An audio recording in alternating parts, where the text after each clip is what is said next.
Rommel, Art, Renegade, Open Channel.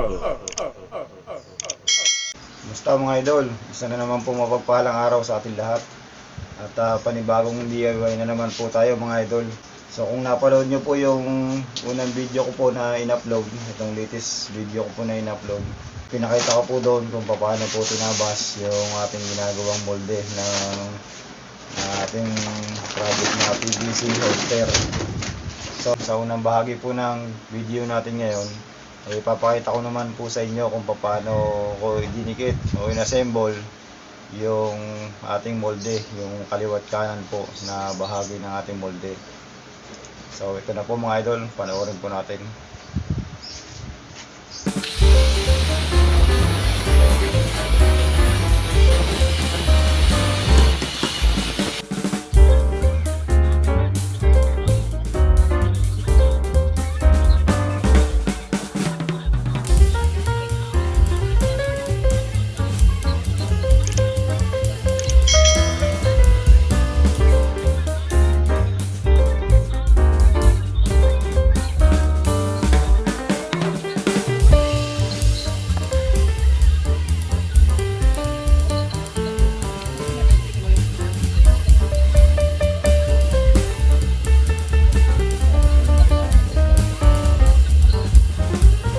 So mga idol, patutuyin po muna natin ang rugby bago natin ilalapat.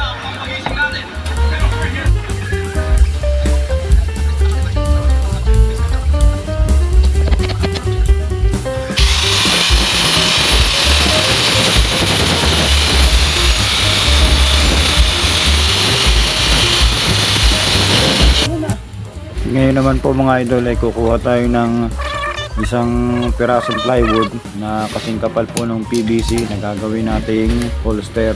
Kaya po putol-putol lang po natin ito ng maiksi. Gamit po ang rugby, ididikit po natin siya sa mga gilid-gilid ng ating pattern. At yan po ang magsisilbing kalang para magkaroon po ng space yung ating pattern.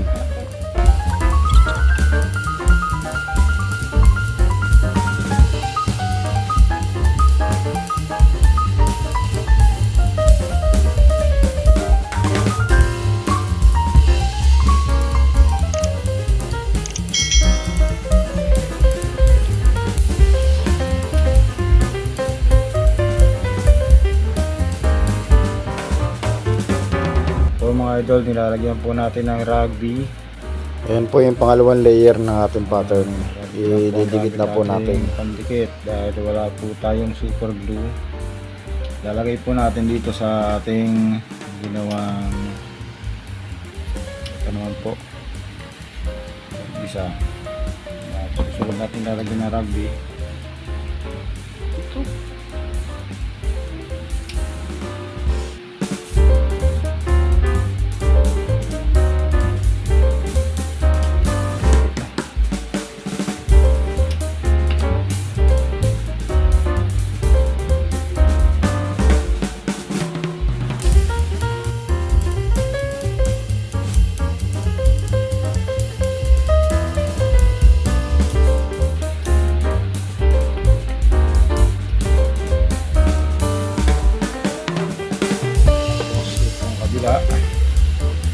Lalagyan din natin.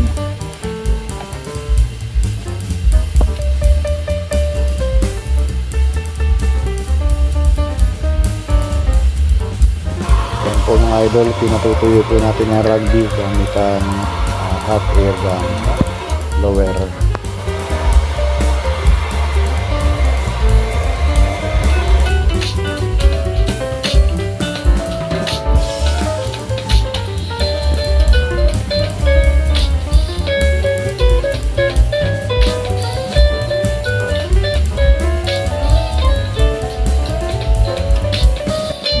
Po natin yung mga distansya para po yung PVC ay wag maipit. Ito po yung nilagyan natin na rugby, tapos sasakulog lang po natin yung ganyan.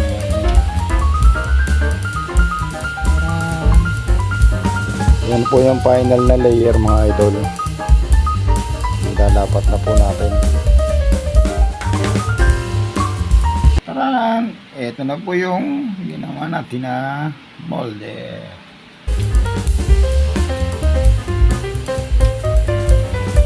Ayan, so kinuha lang po natin yung tamang sukat, tamang distansya na hugis dun sa molde. Kaya doon natin inassemble, doon natin idinikit. Ngayon nung nakadikit na po yung bawat layer, ayan, tinanggal na po natin. Ayan po mga idol, ito na yung molde. So kulang, sakto lang, sakto lang.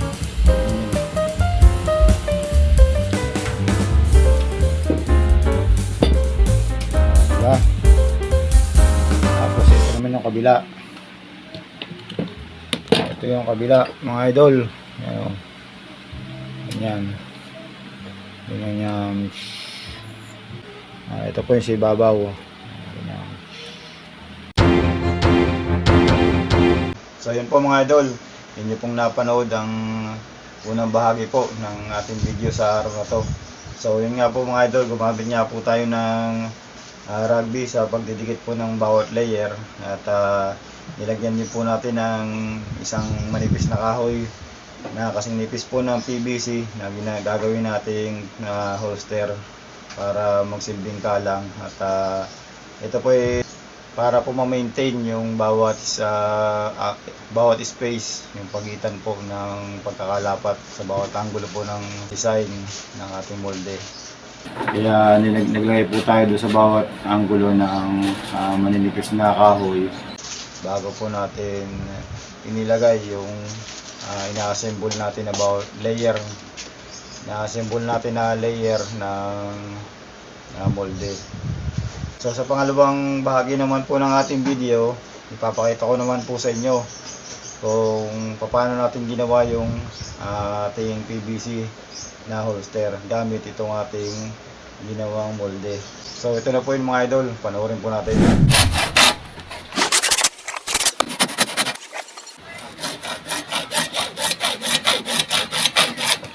Okay na. Ayan po mga idol, iinitin po natin ang PVC sa ating gasol.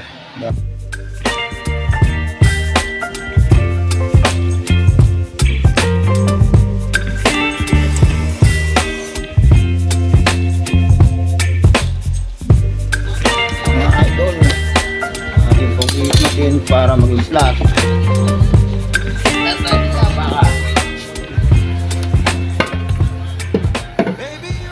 Mga idol, flat na po. Flat na ang ating PVC. You're giving me wind and rain. You're some kind of butterfly. Ayan po mga idol, nagpapalambot po ulit tayo ng PVC. You whip up my appetite. Don't leave me here high and dry. Huwag mo yun na po. Isaan na po natin. Well, I don't wanna jinx it, baby. And twist myself back the spine. Lagay na. Ayan po mga idol, nakalagay na po yung pangibabaw ng ating pattern, yung sa tapat po ng site. So iinitin po natin ulit siya para naman doon sa kabilang side. Dalawang init. Pangatlong init naman po doon sa kabilang naman side. You're giving me wind and rain. You're some kind of butterfly. Baby, you No, pwede na. Iipitin naman po natin yung pattern sa kabilang side. and drive. Oh, but I don't wanna jinx it, baby. Okay mga idol, nandito na tayo sa kabila. Tinaluyan ko po ng alambre kasi hindi perfect yung pagkagawa natin. Dapat pala dalawang klase yung tornilyo. I miss Hindi pala pwedeng sabayin. you, baby.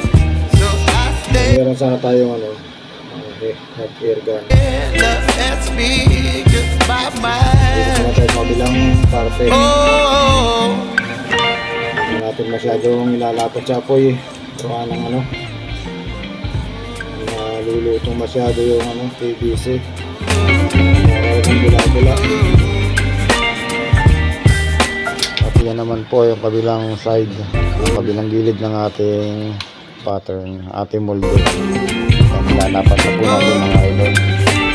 So, mga idol, pagkatapos po natin mailapat yung magkabilang tabi, magkabilang gilid ng molde, ay nilagyan po natin ng tornilyo para maipit po siya ng maigpit. At ngayon naman po ay kinakalas na natin ng tornilyo para makita na natin kung ano po yung resulta ng ating ginawang holster. Ayan.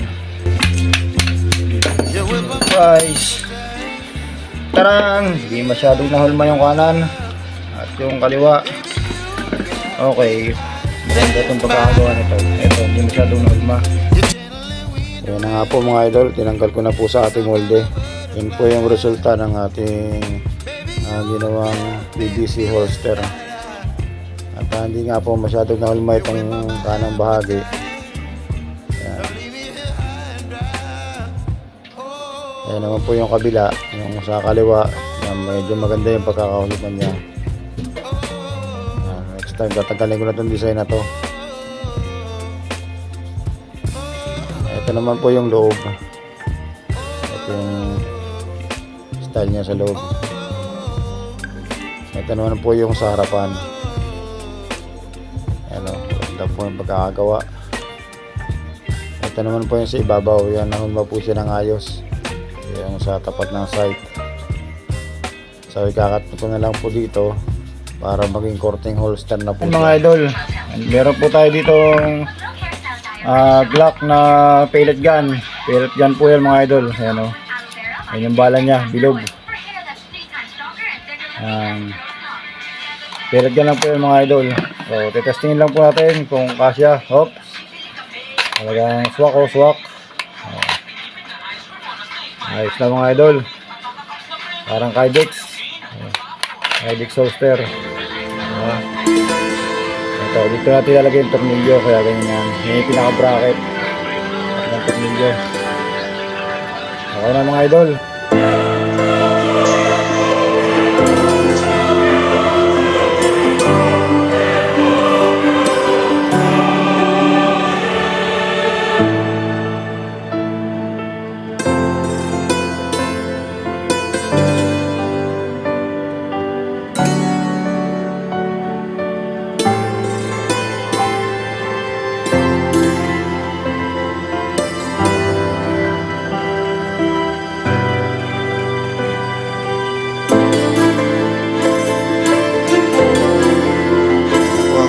PVC holster, medyo nakorte ko na po ng bahagya.